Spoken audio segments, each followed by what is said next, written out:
You know that little red notification? The one that makes your thumb twitch? That's not just a habit, that's your brain asking for a hit. At the heart of it all is dopamine, the brain's anticipation chemical. It's not about pleasure, not really, it's about maybe pleasure, the possibility, the what if. Social media thrives on that what if. Every time you post a photo, every time you refresh a page, your brain leans in. Will there be a like, a comment, a reaction? That pause, that sweet, suspenseful moment, is where dopamine lights up like fireworks. And over time, your brain starts to link that tiny thrill with validation. But the rewards aren't consistent. Sometimes you get 10 likes, sometimes 2, sometimes none. And that randomness, it supercharges the addiction. Psychologists call it a variable reward schedule. It's the same system used by slot machines. Gambling for attention. Except now the slot machine lives in your pocket. The brain starts to crave unpredictability, not just the reward but the possibility of the reward. And that turns checking your phone into a loop, over and over, even when there's nothing waiting. This feedback loop begins to reshape your brain. Studies show that heavy social media users have altered patterns of dopamine release. It's not that you're broken, it's that your reward system has been retrained. And not by nature but by design. Especially in young people, this hits hard. The adolescent brain is still under construction. The prefrontal cortex, the part that handles decision-making and self-control, isn't fully developed. So when that reward hits, it's like fireworks in a room with no fire extinguisher. Even adults feel it. The constant urge to check, the restlessness, the itch in your fingers when you haven't looked at your phone in a while. This isn't a lack of willpower. This is wiring. And when your brain is trained to chase fast feedback, slow things, like reading, resting, or deep conversation, start to feel like a chore. You get stuck in high gear, expecting stimulation, chasing the next click, even though it never quite satisfies. Dopamine isn't the enemy, it's what drives us forward. But when we let an algorithm decide where it comes from, we lose the steering wheel. So next time your phone buzzes, don't just reach. Pause. Ask yourself, what am I really looking for? Because that tiny urge, that flicker of anticipation, that's not just your brain reacting, that's your brain remembering the last reward it got, and hoping maybe this time it'll feel even better. Open any app and you're instantly surrounded by other people's lives. Smiling faces, exotic vacations, perfect lighting, perfect timing, perfect everything. Or at least, that's how it looks. Social media gives us a window, but it's a window into a curated museum, not reality. Just the best moments. The highlight reel. And yet, your brain doesn't always remember that. Your brain sees a pattern. They seem happy. They seem successful. They seem ahead, which must mean you're behind. It's subtle, but constant. Tiny flashes of comparison that chip away at your self-worth. Not all at once, but drip by drip. The brain is wired for social positioning. Long before the internet, we evolved to pay attention to where we stood in the group. Higher status meant more security, more access, more protection. So when your feed is filled with people who appear to be thriving, your ancient brain responds. It says, we're falling behind, we need to catch up. But there's a twist, because the version you're seeing isn't even real. It's filtered, edited, staged, chosen. You're comparing your entire messy life to someone else's best 5 seconds. And that comparison, it's not fair, but it still hurts. Research backs this up. Frequent exposure to idealized content leads to increased rates of anxiety, depression, and body dissatisfaction, especially among teens and young adults.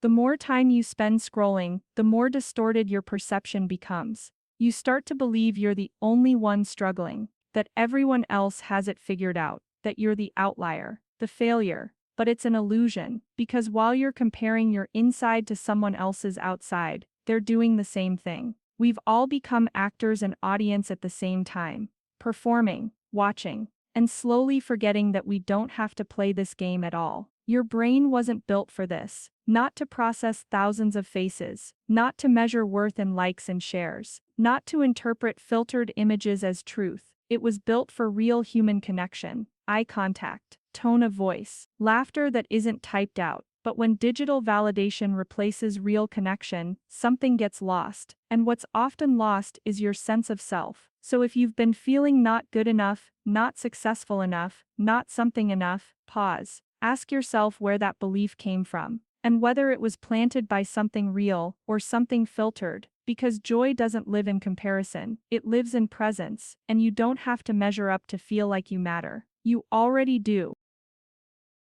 Let's be honest, social media is free, but it's not really free. You may not be spending money, but you're spending something far more valuable. Your attention, every scroll, every click, every second you stay on a post, feeds a machine designed to keep you engaged a little longer. The longer you stay, the more ads you see, the more data you provide, the more money they make. You're not the customer, you're the currency. This is called the attention economy. It runs on your focus, your curiosity, your impulses, and it's powered by algorithms, vast calculating systems trained to learn exactly what keeps you staring. They notice if you linger on drama, on conflict, on outrage. They don't care what lifts you up. They care what holds your gaze. Your brain, meanwhile, is trying to keep up, but it wasn't built for this level of stimulation. It's meant to pay attention in bursts, to scan the world, then rest. Now, it's in a constant loop of partial focus. A dozen tabs open, half a thought here, half a thought there. Always alert, never grounded. This has consequences. Memory suffers, concentration weakens. You start to feel scattered, like your thoughts aren't quite yours anymore. It's not just about distraction, it's about fragmentation.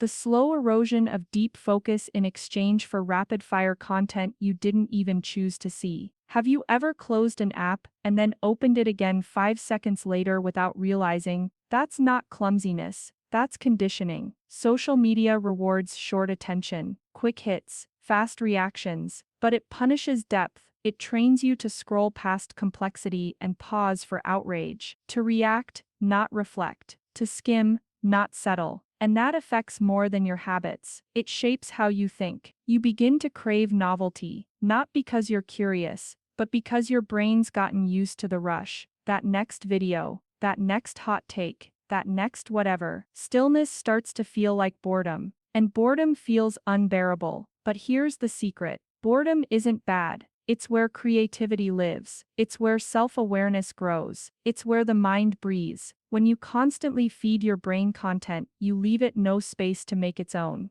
The attention economy doesn't care about that. It's not designed to nurture you. It's designed to extract from you. But you can reclaim your focus, one pause at a time, one walk without your phone, one dinner without checking notifications. You don't have to delete your apps, but you can decide how much of your mind you're willing to give away. Attention is a precious thing, and what you give it to will shape who you become. On the surface, social media is all about connection. Friends, followers, messages, comments. It feels like community. It looks like friendship, but underneath it, there's often a quiet ache, because what your brain needs isn't just contact, it's connection. Real, messy, human connection. The kind that isn't filtered, the kind that comes with tone of voice, facial expressions, shared silence, and unspoken presence. Social media offers contact, but it often lacks depth. You might have hundreds of friends, but still feel unknown, still feel unseen, and that feeling, that gap between digital connection and emotional connection, can lead to something unexpected.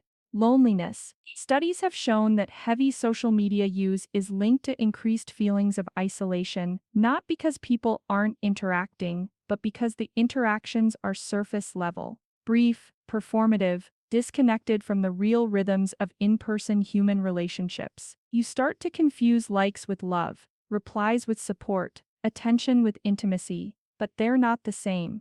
Not even close. Your brain doesn't release oxytocin, the bonding chemical, when you get a heart on your post. It releases it when you hold someone's hand, when someone makes eye contact and really listens, when you laugh until your stomach hurts with someone who gets you. Without those moments, you can feel increasingly alone, even while surrounded by digital noise. And here's the tricky part. When we feel lonely, we often reach for our phones, looking for comfort, looking for a spark of attention. But that quick fix doesn't solve the root. It often deepens the void. because you scroll and see everyone else laughing, smiling, thriving, and your brain whispers, why not me? Why do I feel this way when everyone else looks so whole? But what you're seeing isn't the full picture. It never is.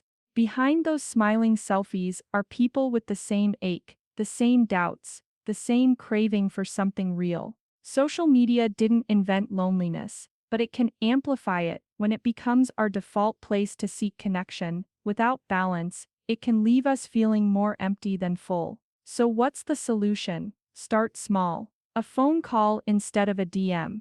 A walk with a friend instead of a like on their photo. An hour offline to sit with your thoughts instead of filling the silence with scrolls. Your brain is wired for connection, but it's also wired for awareness. It knows when something is missing. It knows when something's not quite enough. So listen to that nudge. And when the screen starts to feel hollow, step towards something real. Connection isn't found in numbers, it's found in presence, in moments, in being seen, truly seen. You are not alone in feeling alone. And the moment you step outside that loop, even just a little, you'll start to feel the difference. Because behind the noise, your brain remembers what it really means to be connected.